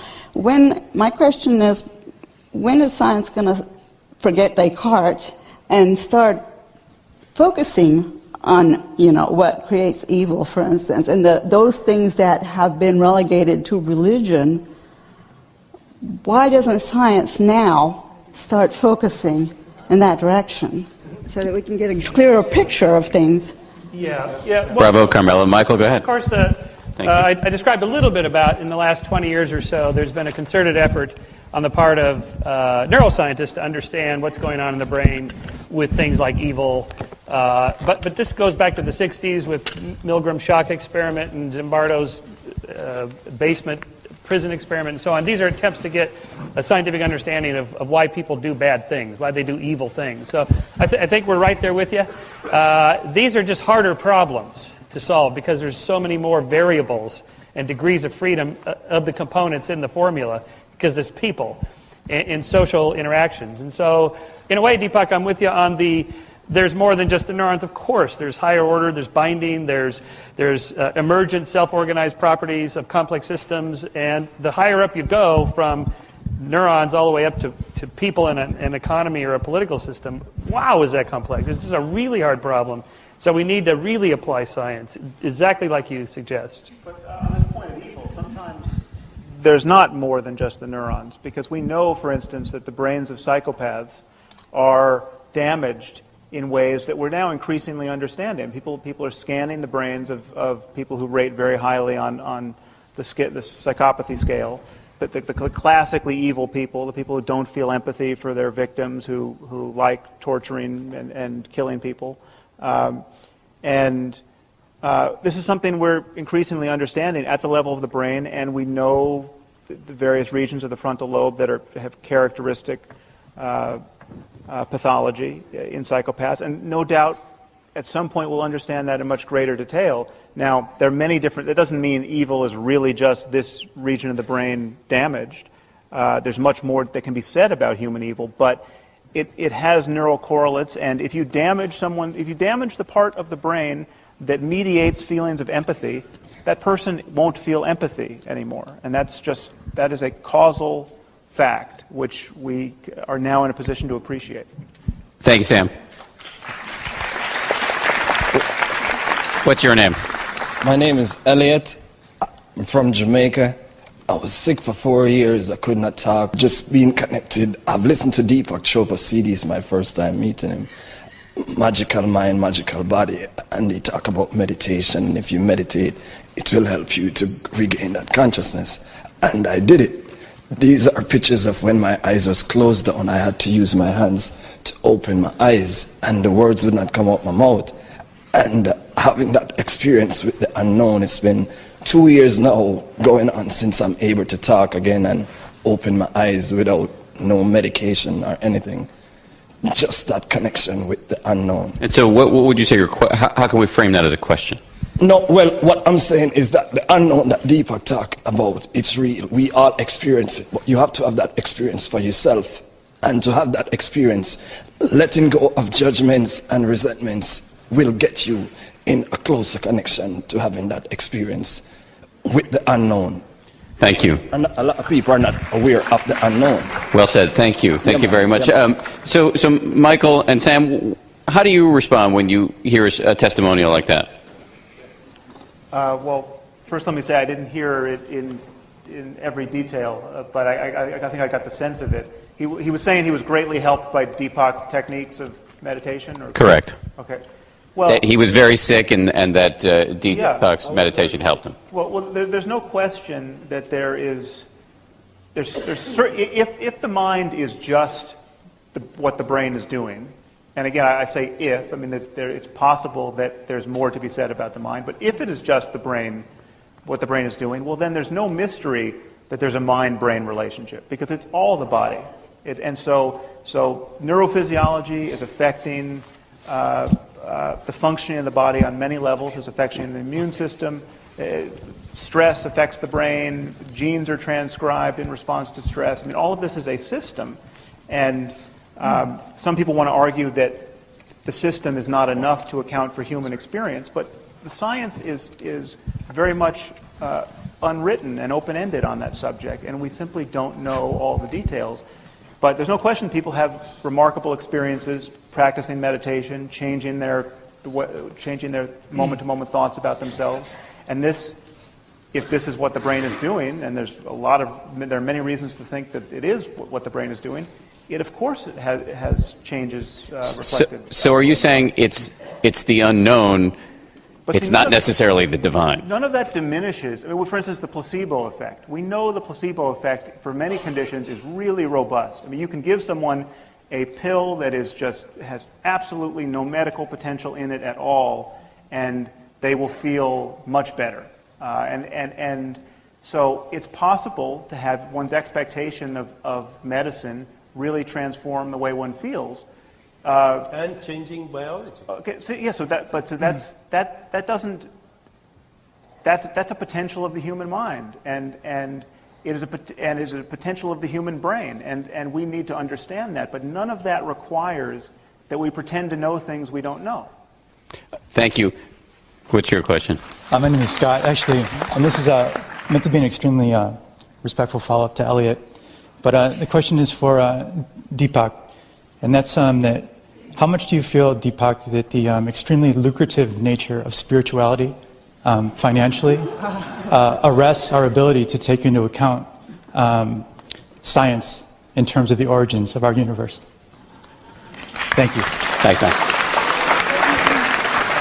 Actually, spirituality is not as lucrative as diabolical science. Diabolical science generates the greatest wealth in the world through the manufacture and trading of weapons of mass destruction. Diabolical science generates research grants that lead to biological warfare, internet hacking, and all the devastation that we are seeing in science. If Sam is a critic of religion, I would say that diabolical science has the capacity to actually destroy the world faster than any religion. Sam, go ahead. Because we still have ancient habits, and we have modern capacities. Sam? So true lucrative science will be the science that actually helps us heal the world. Sam, what do you? Well, again, this is it's a play on words. Whenever you're talking about scientific fundamentalism or diabolical science, we have a problem with technology. Much of our technology can be extremely destructive, and in the wrong hands, and rather often those hands are religious hands.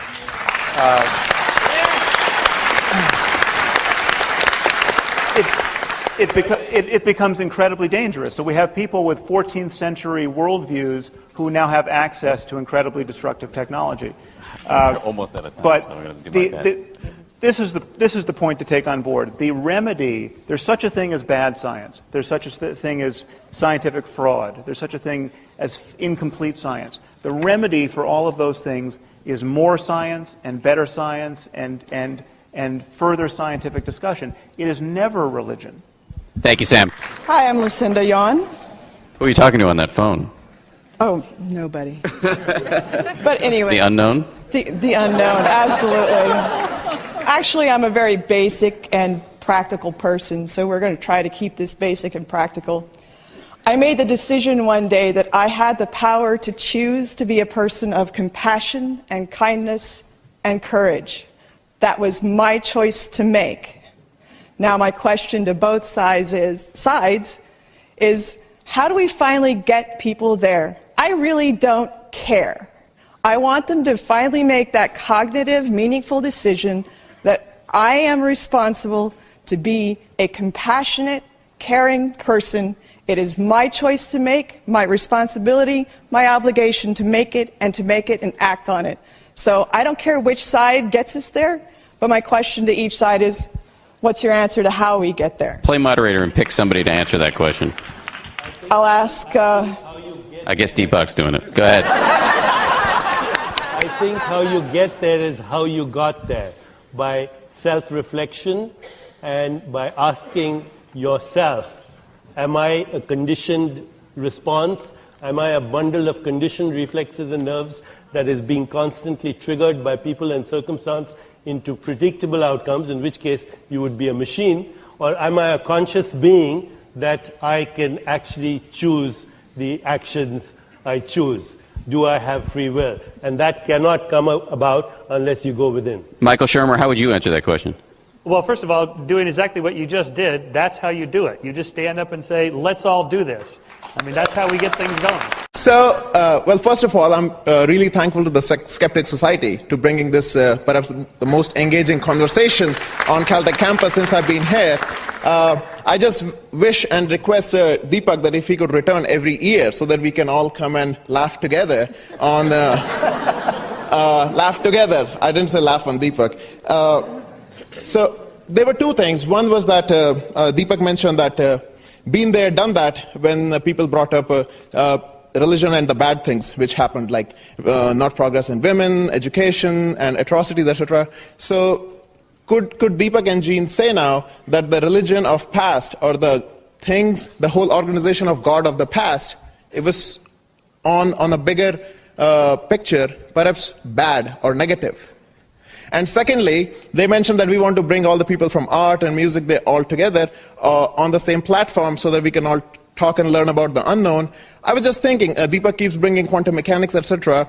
If you want to do a quantum mechanics experiment, you need, high vacuum, really small structures, and very well-precise conditions. I don't know how a man sitting in a cave in Himalayas, he could possibly come up with that kind of a result or that observation and contribute to that discussion. Deepak, what would you answer? His question basically is, was all religion, if it's been there, done that, was all religion in the past bad? I think the religious experience was an extremely beautiful, lovely experience.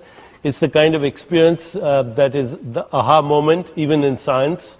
It's transcendence, it's inspiration. But yes, then it got organized and we went to war. So I would say that organized religion has done a lot of damage. But on the other hand, organized religion has also done a lot of humanitarian work. And if you go across the world, you'll see that there are extremely religious people who have so-called religious beliefs that we would call cultural mythology, but they're doing extraordinary good work. Is our existence an accident? No. If it were truly just randomness and accident and chance, we wouldn't be here, for sure. There are self-organizing emergent properties within the cosmos, and evolution is one of them. So the random mixing up of genes, yeah, that's kind of accidental, but that isn't what evolution is. Evolution is in the selective process and cumulative selection of successful structures that leads to complex organisms. So there is something deeper.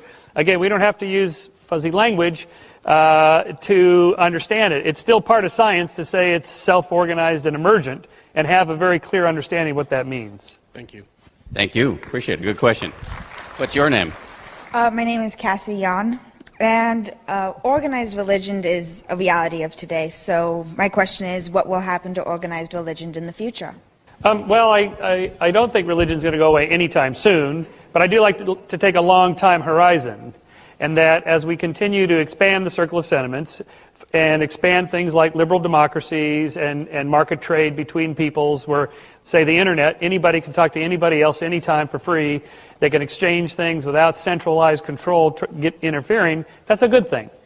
And to the extent that religions get out of the way and let us do that, I think they may just fall into disuse.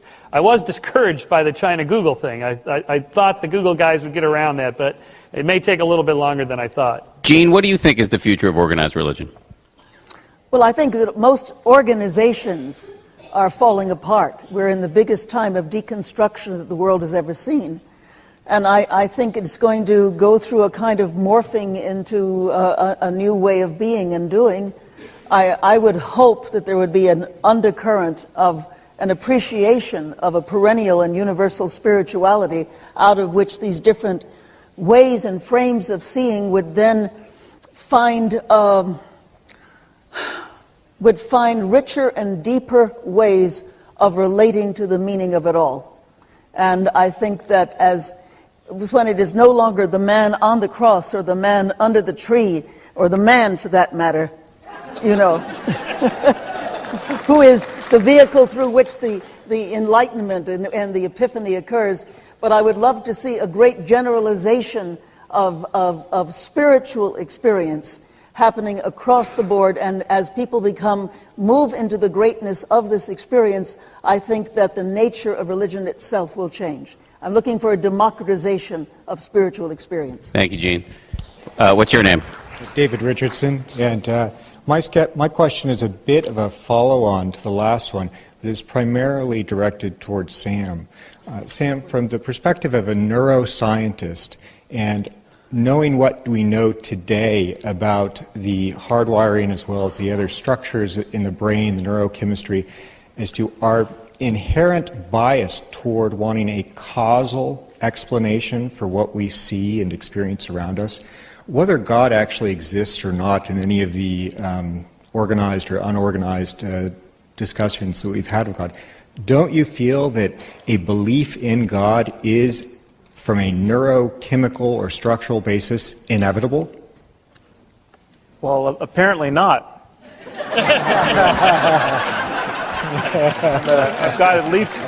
I've got a sample of at least one that I'm pretty sure about. You want to go back on him, Adam, on that? Or? Yes, I'd say secondarily, based on our need for tribes and society, don't you feel that again, the belief that there is no God is going to, from our own structured creation, not discussing what the cause of that creation was, but don't you feel that we're just biased in such a way that in society we will always have the belief in God as the major belief, and the belief that there is no God as a minor and presently not very vocal understanding? Yeah, it's an interestingly provincial point of view. That we're in America, which is almost functionally a theocracy, but in Western Europe, your question actually wouldn't make sense right now. I mean, it is a massively secular part of the world, and if you go to Scandinavia,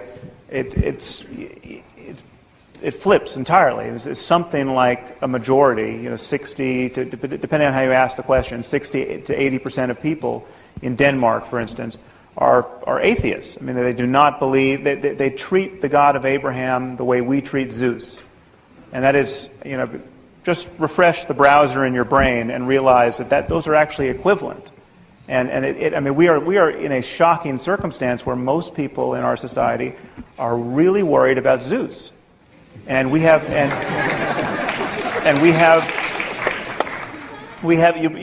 pick up the New York Times tomorrow, and I guarantee you that the international section of the paper will more or less read like, what are the crazy Muslims doing today?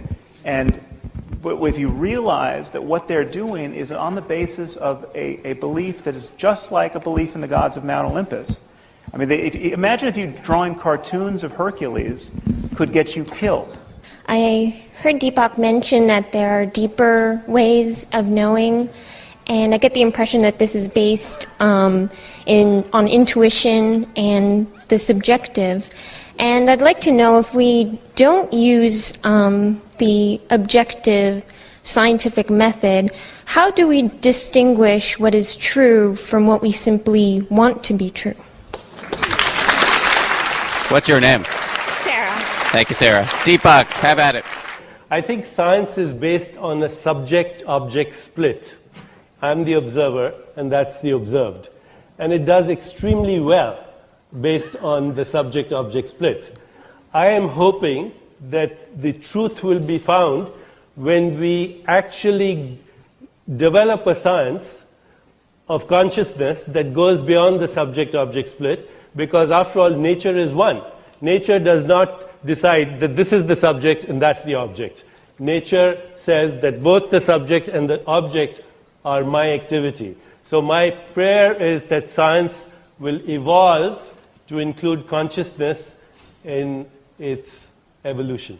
I want to say that a science that does not diminish the richness of human experience to data on a graph and end up being so reductionist in reductionism will be incomplete. It has to go to the next level. At the same time, I think a theology that is based on primitive ideas that were born in the Bronze and Iron Age are no longer relevant.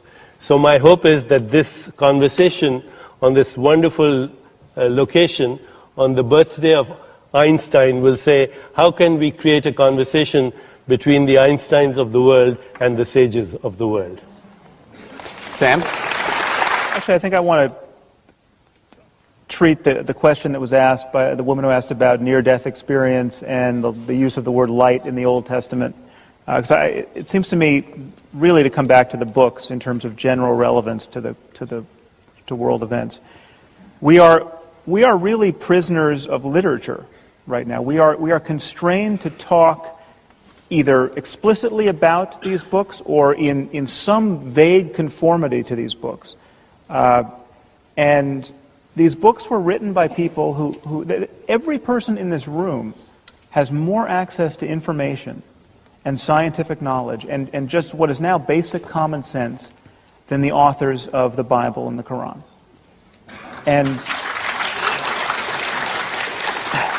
And in fact, there's not a person in this room who has ever met a person whose worldview is as narrow, just by the sheer time in which they appeared in history, as the worldviews of Abraham or Moses or Jesus or Muhammad. And until we grapple with that fact and honestly talk about honestly commit ourselves to a 21st century conversation about the possibilities of human well-being, we're just going to be at sea, and we're going to be trying to figure out whether we should pass laws about gay marriage and whether we should ban blasphemy at the UN and whether we should allow newspapers to print cartoons about the Prophet Muhammad, and we're going to just be bewildered by the relentless certainties of people who are obviously lying to themselves. In summing up this conversation, and to bring God back into the equation, I'm thinking of some lines by Christopher Fry. The human heart can go to the lengths of God. Dark and cold we may be, but this is no winter now. The frozen misery of centuries cracks, breaks, begins to move. The thunder is the thunder of the flows, the thaw, the flood, the upstart spring. Thank God our time is now, when wrong comes up to meet us everywhere, never to leave us till we take the longest stride of soul men ever took. Affairs are now soul-sized. The enterprise is exploration into God. What are you making for? It takes so many thousand years to wake. But shall you wake? Shall we wake? For pity's sake. And I think that this conversation and the wonderful questions and the exploration is, in one way or another, exploration into God. Not God, but what the ultimate concern, God in capitals, and that we are in that tremendous time in which these are the times and we are the people who will profoundly make a difference as whether we grow or die, and part of it is part of what we've been seeing today, which is the exploration into the meaning, the purpose, the dynamic, the becoming of that which we have called God. Let me thank Deepak for making it possible for ABC to be here and make this a national event. I owe you that, Deepak, and believe it or not, amongst the new atheist movement, I'm considered the accommodationist, so you got off easy. And, believe me, even though we have our specific differences, much of what you describe, without the language stuff, is a big improvement on the Bronze Age religions that we've dealt with. I'm in favor of anything that expands the circle of sentiments, anything that leads people to be more cooperative and pro-social and altruistic and so on, less violent, less tribal. And so to the extent that we could do whatever that takes, then I'm in favor of it. It doesn't have to be some particular thing I like, just as long as it works on a pragmatic level to make the world a better place for more people in more places more of the time.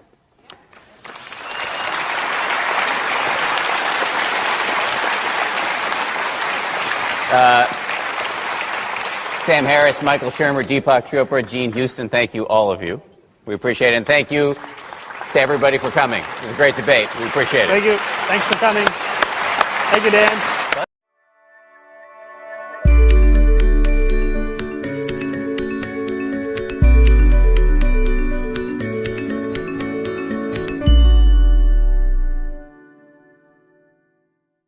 Hi, I'm Dan Harris, and this is a Nightline Face-Off. Our question is, does God have a future? All of us have had the is there a God debate, I'm sure, and I suspect that somewhere on this campus tonight there are some students in the dorm room having the debate, perhaps with the assistance of non-medical marijuana. This one is a fresh and I think rather fascinating take on an old debate. The question is, what does science say about this? Given the advances of science, have we outgrown the idea of God? Some in this debate tonight will argue just that science shows us that, in fact, God is dead. The other side of the debate will argue that, in fact, science has brought us closer to God. We did a coin toss before we came out here. Deepak won the coin toss and decided, in a move of magnificent magnanimity, to allow Michael to go first. So, Michael, have at it. We're going to do opening statements of 3 minutes a pop, and I will be very vigorous in policing it. Good. Well, our position on the question is obviously depends on how you define it. If there really is a God, then obviously he probably or she has a future. If there is no God, then we're only really talking about the future of belief in God. Belief in belief or something like that. So my position is I don't believe in God. Obviously I can't prove a negative, that there is none.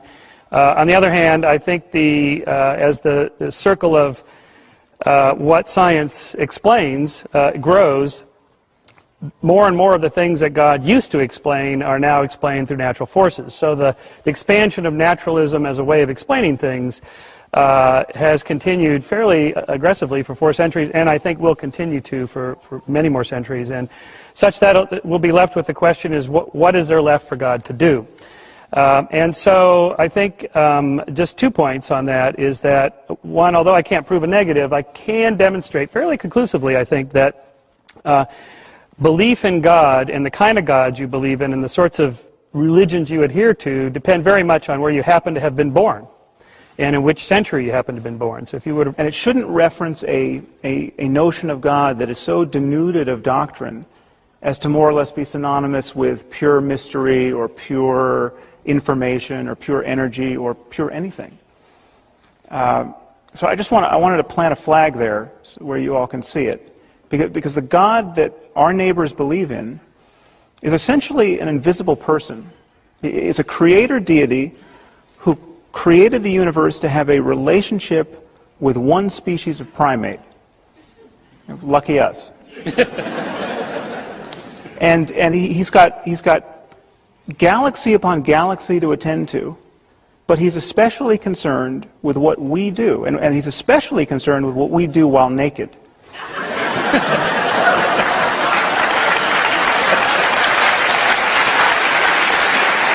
And he almost certainly disapproves of homosexuality. And he's created this cosmos as a vast laboratory in which to test our powers of credulity. And the test is this: can you believe in this God on bad evidence? Which is to say, on faith. And if you can, you will win an eternity of happiness after you die. And it's precisely this sort of God and this sort of scheme that you must believe in if you're going to have any kind of future in politics in this country. No matter what your gifts. I mean, you could be an unprecedented genius. You could look like George Clooney. You could have $1 billion, and you could have the social skills of Oprah, and you are going nowhere in politics in this country unless you believe in that sort of God. So we can talk about anything we want. I'm happy to talk about consciousness, but please notice that when we migrate away from the God that is really shaping human events, or the God talk that is really shaping human events in our world at this moment. Gene? Well, you know, as I'm listening to this, and I'm very much aware of the variety of stories that are in our midst, and I began to think about an old Aboriginal woman who I met right in the center of Australia, and I happened to ask her, I said, Maisie, how do we humans differ? The truth of. If I asked you, do you believe in electricity or electromagnetism, you would say, what kind of a ridiculous question is that? If you want to know the truth, you must have the experience, you must have a theoretical basis, and you must have the rules of science to either falsify what you're saying, that means experimentally prove it, or at least submit to what is called Occam's principle, the theory of parsimony, that the simplest explanations are the best explanations. So I'm not here to defend the God of primitive theology, which Michael Shermer has talked about. I'm not here to defend Osiris, although Gene can speak to that.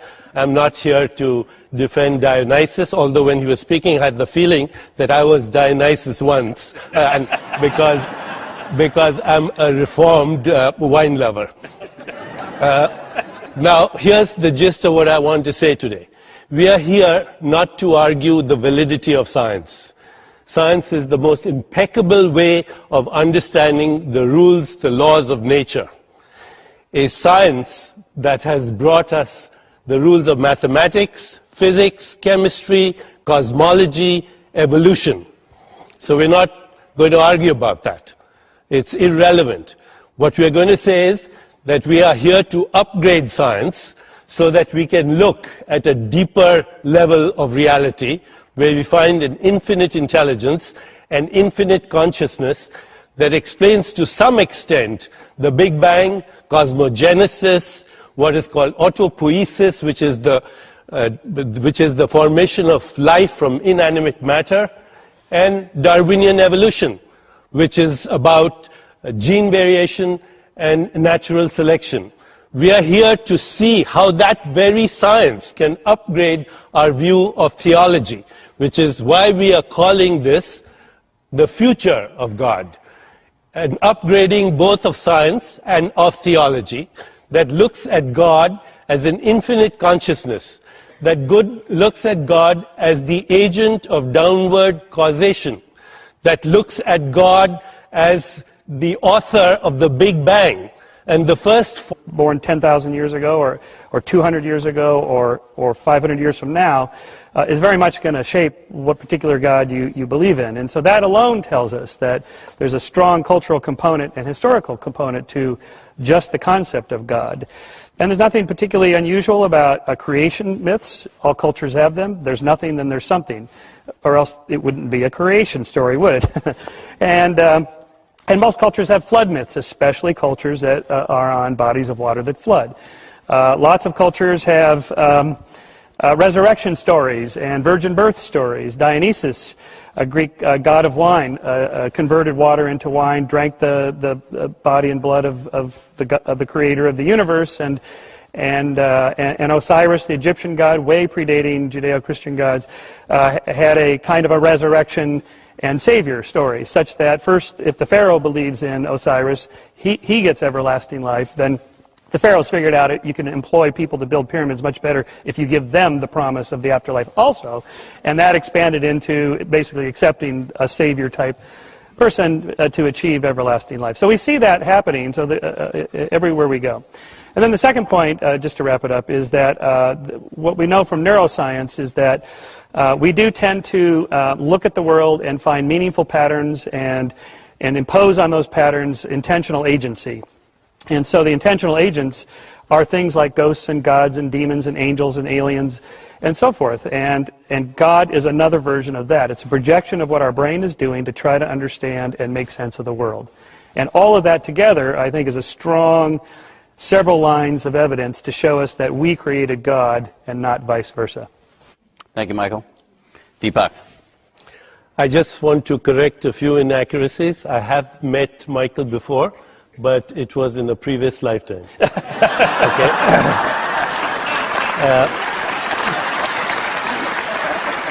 Secondly, I also want to reinforce that we, along with what Michael said, that I'm not here to talk about belief. I think belief is a cover-up of insecurity.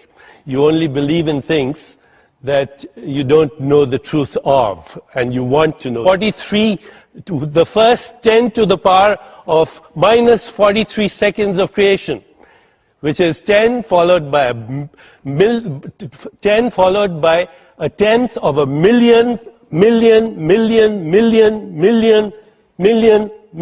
seconds, of which science has to say that this segment of creation is not only unknown but unknowable, because the laws of physics fail there. They disintegrate. There are no laws to speak of. And once that phase is over, 10 to the power of minus 43, then we have actually very reasonable principles of mathematics, of physics, that explain how primordial gases turn into heavy elements, and how there was the birth of carbon and hydrogen and nitrogen, and how the exact constants of creation. There are about 20 mathematical constants that are arbitrarily assigned to the laws of physics. They have no reason to be there. They are arbitrarily given, but once they are there, you can explain all of cosmogenesis. No one knows how life came from inanimate matter. Maybe one day they'll know, but once it came, then the principles of evolution apply. We're at 3 minutes. Done. Okay. Well, I think as you've begun to hear, there are two very different kinds of conversations we could have here. We can talk about religion as it is, for most people most of the time, and we can talk about what religion could be, or should be, or perhaps what it is for the tiniest minority of people. And I just want you to be aware of the difference there, because it could get lost. It's true that some people define God as pure consciousness, or as being synonymous with the laws of nature. But if we talk about consciousness and the laws of nature, we won't be talking about the God that most of our neighbors believe in, which is a personal God who hears our prayers and occasionally answers them. So I just want you to be sensitive to this, because if Michael or I say something derogatory about Islam or Christianity, which seems possible, the response from the other side shouldn't mention quantum mechanics. And